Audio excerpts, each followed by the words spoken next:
ఆకాశము నుండి మన్నాను పంపిన దేవుని స్తుతించెదము. ఆకాశము నుండి మన్నాను పంపిన దేవుని స్తుతించెదము.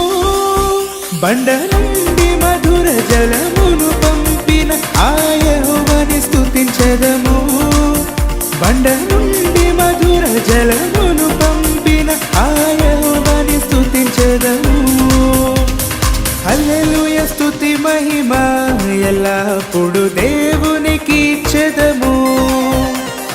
హల్లెలూయా స్తుతి మహిమ ఎల్లప్పుడు దేవునికి ఇచ్చెదము.